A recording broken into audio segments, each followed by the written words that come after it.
ناظرین، مسلمان سے پسلاروں حضرت عمر فاروق، خالد بن ولید، صلاح الدین ایوبی، نور الدین زنگی، طارق بن زیاد، یوسف بن تاشفین، امیر تیمور اور محمد بن قاسم کا نام سن کر ایک محب وطن نوجوان کا سینہ چوڑا اور سر فخر سے بلند ہو جاتا ہے۔ علامہ اقبال ان کے دشت و دشت دریا تک کو بیرون جانے سے متاثر نظر آتے ہیں، جبکہ نسیم حجازی کو ان جرنیلوں کی زرہ بختر اور چمچماتی تلواریں متوجہ کرتی ہیں۔ اور انہی بہادروں میں سے ایک نام حال ہی میں شہرت کی بلندیوں پر اس وقت پہنچا جب اس عظیم شخصیت کی زندگی پر مبنی ایک ترک ڈرامے نے پاکستان سمیت دنیا بھر میں مقبولیت کے تمام ریکارڈز توڑ ڈالے۔ جی ہاں، ہم بات کر رہے ہیں اس وقت پاکستان میں سب سے مقبول شخصیت ارطغرل غازی کی، جنہوں نے اپنے قبیلے کی بقا اور حفاظت کے لیے اپنی جان جوکھوں میں ڈال کر بے شمار کامیابیاں ان کی جھولی میں ڈالیں۔ ناظرین، ارطغرل ترک زبان کا لفظ ہے اور دو لفظوں اور تغرل سے مل کر بنا ہے۔ کے معنی آدمی، سپاہی یا ہیرو کے ہیں، جبکہ تغرل کے معنی عقاب پرندے کے آتے ہیں، جو مضبوط شکاری پرندے کے طور پر مشہور ہے۔ یوں ارطغرل کے معنی عقابی شخص، عقابی سپاہی، شکاری ہیرو وغیرہ ہو سکتے ہیں۔ اور یہی وجہ ہے کہ ارطغرل غازی کی شخصیت کو علامہ اقبال نے اپنے شاہین سے تشبیہ دی ہے، جس کا ذکر انہوں نے اپنے ایک شعر میں کچھ اس طرح سے کیا ہے: کائی قابل ہو تو ہم شان کائی دیتے ہیں، ڈھونڈنے والے کو دنیا بھی نئی دیتے ہیں۔ علامہ اقبال رحمۃ اللہ علیہ نے یہ شعر مشہور زمانہ نظم جواب شکوہ میں لکھا تھا، جس میں ایک لفظ کائی بھی آیا ہے۔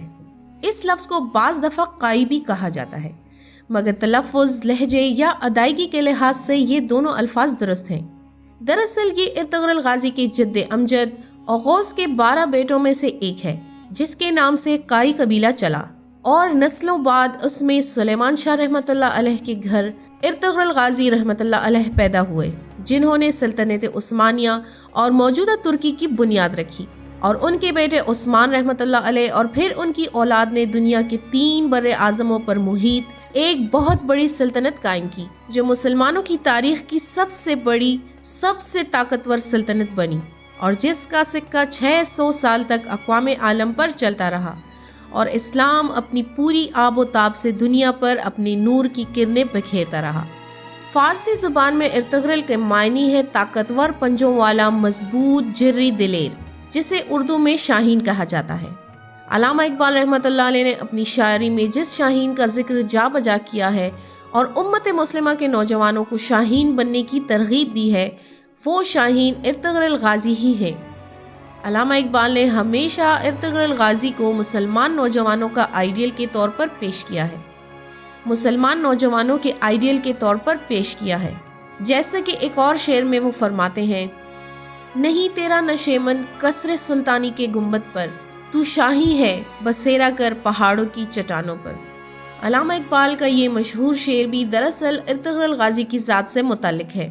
تاریخ گواہ ہے کہ ارطغرل غازی نے اپنی تمام زندگی جہاد میں گزاری۔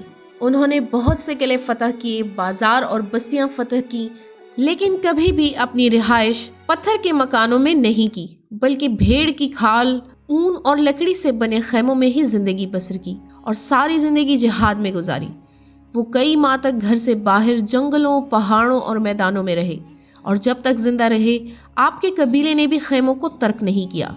ایک بار کسی نے ارطغرل غازی سے پوچھا کہ آپ کے فتح کردہ قلعے آپ ہی کی ملکیت ہیں، اور اتنے شاندار قلعوں کے ہوتے ہوئے بھی آپ کھلے آسمان تلے کھال سے بنے خیموں میں رہتے ہیں؟ تو انہوں نے جواب دیا کہ ان پتھروں کے بنے سنگلاخ گھروں میں رہنے والے لوگوں کے دل بھی پتھر کے ہو جاتے ہیں، اور کھال سے بنے خیموں سے دل میں عاجزی، انکساری پیدا ہوتی ہے، اور ایک سوچ جو ہر وقت رہتی ہے کہ جیسے یہ خیمے عارضی ہیں، ویسے ہی ہماری زندگی کا بھی کوئی بھروسہ نہیں۔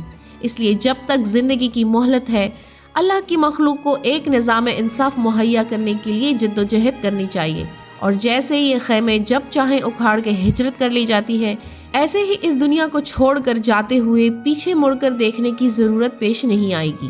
علامہ اقبال رحمۃ اللہ علیہ ارطغرل غازی کو اسی لیے اپنا اور تمام امت مسلمہ کا رول ماڈل مانتے تھے کہ جیسے انہوں نے مشکل ترین حالات محدود ترین وسائل اور ہر طرف سے سازشوں، غداریوں اور دشمنوں میں گھرے ہونے کے باوجود اپنے رب کے بھروسے پر اپنی جد و جہد جاری رکھی اور کبھی ہار نہیں مانی۔ ایسے ہی ایک مسلمان نوجوان کو بھی ہونا چاہیے۔ جب سلطنت عثمانیہ ٹوٹی تو علامہ اقبال رحمۃ اللہ علیہ بہت رنجیدہ تھے اور عثمانیوں کا حوصلہ بڑھانے کے لیے بہت کچھ لکھا۔ اس میں سے ایک شعر بہت مشہور ہوا جو ترک صدر رجب طیب اردگان نے اپنے دورہ پاکستان کے موقع پر بھی پڑھ کر علامہ اقبال کو خراج عقیدت پیش کیا۔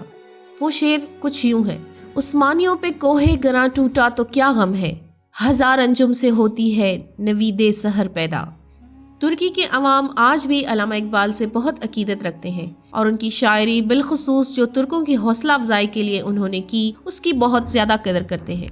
علامہ اقبال اور ارطغرل غازی کا تعلق ایک شمع اور پروانے کا ہے، ایک محب اور محبوب کا ہے، ایک آئیڈیل اور متلاشی حق کا ہے، ایک شاعر اور اس کے مجموعہ کلام کا ہے، ایک بہت مضبوط، ایک مخلص مسلمان کا دوسرے مسلمان کے ساتھ ایک جسم جیسا تعلق ہے۔